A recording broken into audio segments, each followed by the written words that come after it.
దుబాయ్‌లో అయితే పిల్లలకి సమ్మర్ హాలిడేస్ అయితే ఇచ్చారు. 2 మంత్స్ అనమాట ఈ సమ్మర్ హాలిడేస్. సో, ఇంకా ఇంట్లో అయితే బోర్ కొడతా ఉంది. సో, అందుకని మేమైతే ఒక trip ఏసామనమాట.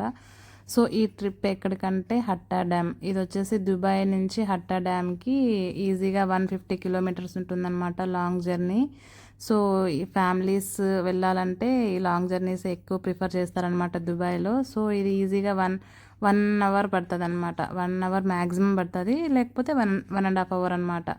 So most of the people ఖచ్చితంగా హట్టా డ్యామ్ అయితే విజిట్ చేస్తారనమాట. సో టూరిస్ట్ వచ్చిన వాళ్ళు కూడా ఈ హట్టా డ్యామ్కి ఒకసారి వచ్చే వెళ్తారు. ఎందుకంటే చూస్తున్నారు కదా సైడ్ మౌంటైన్స్ చూడండి, హిల్స్, లొకేషన్ అయితే అద్దరిందనమాట. ఇంకా దుబాయ్లో ఇలాంటి లొకేషన్ అయితే ఎక్కడా కనపడదు. ఇది యాక్చువల్గా దుబాయ్ నుంచి ఒమన్కి వెళ్ళే దారి. సో అందువల్ల మనకి లొకేషన్ అనేది చాలా బాగా కనిపిస్తుంది. యాక్చువల్గా హట్టాలో 2 ప్లేసెస్ ఉంటాయన్నమాట. ఒకటి వ్యూ అట్ ద పాయింట్, అంటే హట్టా అనే నేమ్ కనిపిస్తుంది. అక్కడికి వెళ్తే ఈ కొండల లొకేషన్ అంతా మనకి అక్కడి నుంచి కనిపిస్తుంది అనమాట. సో మేము వెళ్ళేది ఇప్పుడు అక్కడికి కాదనమాట, హట్టా డ్యామ్ అనమాట. సో అక్కడైతే కయాక్ కూడా మనకు ఉంటుంది. యాక్చువల్గా ఈ హట్టా డ్యామ్ వెళ్ళాలంటే పెద్దగా ట్రాఫిక్ ఏమి ఉండదు. బట్ కార్ అయితే 120 కిలోమీటర్స్ అంతే అనమాట. అంటే తక్కువ వెళ్ళినా ఫైన్ వేస్తారు, 120 కిలోమీటర్ ఎక్కువ వెళ్ళినా ఫైన్ వేస్తారు అనమాట ఈ దుబాయ్లో. సో స్ట్రెయిట్ రోడ్డు దుబాయ్ నుంచి హట్టా డ్యాము. సో అందువల్ల ఈజీగా 1.5 అవర్లో మనం రీచ్ అయిపోవచ్చు. ఈ హట్టాలో ఎక్కువగా మనకి కయాకింగ్ ఉంటుంది అండ్ అడ్వెంచర్ స్పోర్ట్స్ కూడా ఉంటుంది అనమాట. అండ్ హైకింగ్ అండ్ క్లైంబింగ్ కూడా ఉంటుంది. సో క్యాంపింగ్ కూడా వేసుకోవచ్చు ఇక్కడ మనము. సో అంతే బార్బెక్యూ అలా అనమాట. క్యాంపింగ్ వేసుకొని నైట్ అంతా ఇక్కడే స్టేయింగ్ చేయొచ్చు అనమాట. సో సమ్మర్లో కూడా ఓపెన్ ఉంటుంది ఇది. యాక్చువల్గా వింటర్లోనే కాదు, సమ్మర్లో కూడా ఓపెన్ ఉంటుంది హట్టా అనేది. బట్ 7 to 10 PM వరకే అనమాట.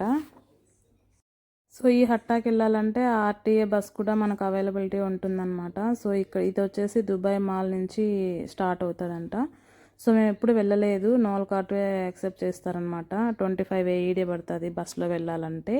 యాక్చువల్గా మేము ఎప్పుడు ట్రై చేయలేదు, మేమైతే మా ఓన్ కార్లోనే వెళ్తున్నాం అనమాట. First time long journey trip అయితే వేసాము. యాక్చువల్గా ఇక్కడ షటిల్ సర్వీస్ కూడా ఉంటుంది. బట్ మేమైతే షటిల్ తీసుకోలేదు, మా కార్లోనే హిల్ పైకి వచ్చేసామన్నమాట. యాక్చువల్గా ఇక్కడ నుంచి షటిల్ ఉంటుంది, ప్లస్ బై వాక్ కూడా కింద నుంచి ఎక్కుతారనమాట. కానీ మేము పిల్లలు ఉన్నారు కదా, ఇంకా సో మేమైతే కార్లోనే వచ్చేసాము. సో ఇక్కడ మేమైతే స్టాప్ చేసేసి ఇంకా ఇక్కడ నుంచి మేము కయాక్ అయితే వెళ్ళాము. సో ఈ హట్టా అనేది పాపులర్ టూరిస్ట్ అట్రాక్షన్ అనమాట. సో టూరిస్టులు ఎవరైనా వస్తే ఖచ్చితంగా ఇది విజిట్ చేయాల్సిన ప్లేస్. ప్లస్ వాళ్ళు కూడా సూపర్గా ఎంజాయ్ చేస్తారు. అండ్ దట్టు ఇక్కడ మనకు కయాకింగ్ అంటే బోటింగ్ కూడా ఉంటుంది. సో అన్లిమిటెడ్ అనమాట. వాళ్ళు ఎంతసేపు అయినా ఇక్కడ ఫొటోస్ కానీ వీడియోస్ కానీ ఎంతసేపు అయినా ఎంజాయ్ చేయొచ్చు. సో చూడండి వాటర్ కూడా ఎంత కలర్ఫుల్గా ఉందో. సో మేమైతే సమ్మర్ టైంలోనే వచ్చాము. సో అయినా కూడా ఇక్కడేం పెద్ద హాట్ ఏం లేదు, కూల్గానే ఉండిందనమాట. సో మేము అందువల్ల బాగా ఎంజాయ్ చేసాము. సో దుబాయ్లో అయితే మనకి ఇలాంటి లొకేషన్ కనపడదు. కానీ 150 కిలోమీటర్స్ అనమాట. ఇంత దూరం వస్తే తప్ప మనము ఇంత మంచి లొకేషన్ ఎంజాయ్ చేయలేము. సో బస్ ఫెసిలిటీ కూడా ఉంది కాబట్టి ప్రతి ఒక్కరూ విజిట్ చేస్తారనుకుంటున్నాను. ఆల్మోస్ట్ అందరూ విజిట్ చేశారు, మేమే లాస్ట్ అనుకుంటా. సో ఇక్కడ మెయిన్ వచ్చేసి కయాకింగ్ అనమాట. ఆ కయాకింగ్ కోసమే అందరూ వస్తారు. సో యాక్చువల్గా ఈ కయాకింగ్లో డిఫరెంట్ ప్రైసెస్ అయితే ఉన్నాయన్నమాట. అంటే సింగిల్గా ఒక టికెట్, డబల్ ఒక టికెట్, ఫ్యామిలీస్కి ఒక టికెట్, ఆటోమేటిక్ ఒక టికెట్ అలా ఉంటాయన్నమాట. సో మేమైతే ఒక ఫ్యామిలీదే తీసుకున్నాము. సో అది కూడా 150 dirhamsలోనే మాకు వచ్చేసింది. సో 1 అవర్ అనమాట. 1 అవర్ పైన ఉన్నా కూడా వాళ్ళు ఏం పెద్దగా అడగరు. లొకేషన్ చూడండి, ఇది వచ్చేసి ఇక్కడ విల్లాస్ కూడా ఉన్నాయన్నమాట. ఇక్కడ ఒక సైడ్ వచ్చేసి కయాకింగ్, ఇంకొక సైడ్ వచ్చేసి విల్లా కూడా మనకి కనిపిస్తుంది. సో అది కూడా సూపర్గా ఉందన్నమాట ప్లేస్.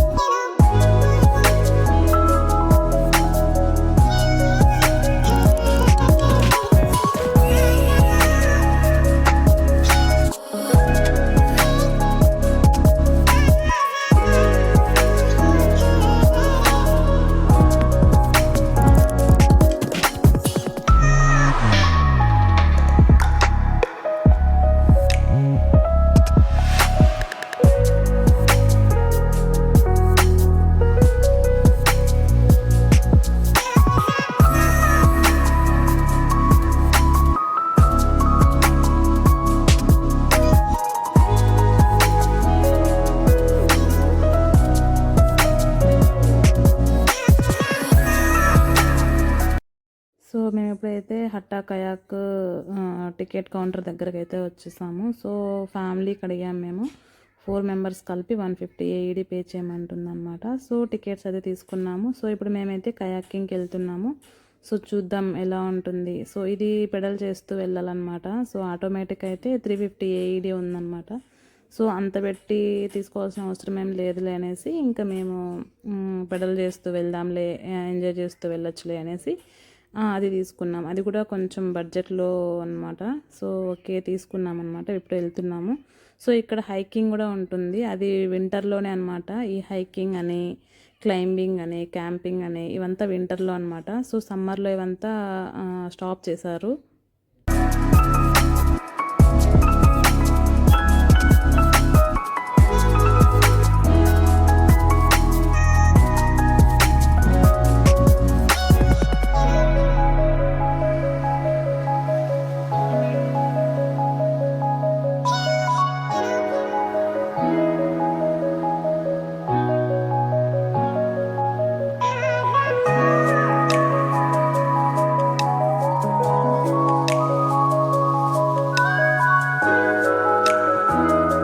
ఇక్కడ మీరు చూసారంటే మనం ఫిష్లు కూడా అబ్జర్వ్ చేయొచ్చు. సో మాకైతే కొంచెం పెద్ద పెద్ద ఫిషెస్ కనపడ్డాయి. సో వీటికి మనం ఫీడ్ కూడా చేయొచ్చంట. బట్ అక్కడైతే ఫీడింగ్ ఆప్షన్ ఏం లేదు. బట్ మనం తీసుకొని వచ్చినామనుకో వాటికి ఫిషెస్ కానీ ఇక్కడ ఒక 2 డక్స్ ఉన్నాయి. సో వాటికి కూడా ఫీడ్ చేయొచ్చంట.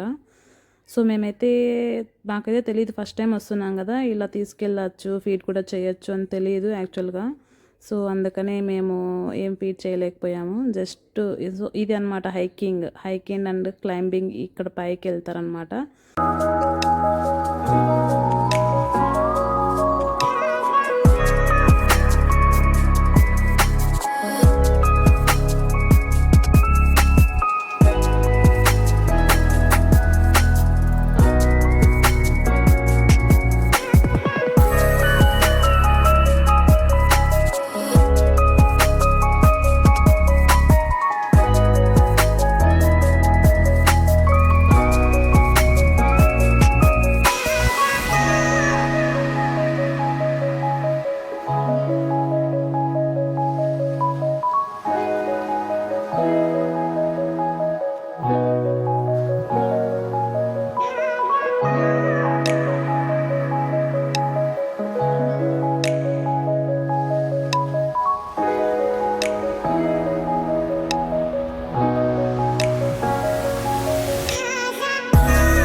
మేమైతే సమ్మర్లో వెళ్ళాము. సో ఎలా ఉంటుందో ఏమో అనేసి చాలా డౌట్ ఉండింది నాకు.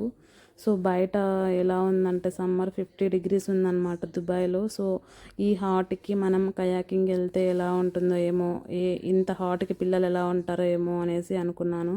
కానీ ఇక్కడికి వచ్చినాక చాలా కూల్ ఉంది.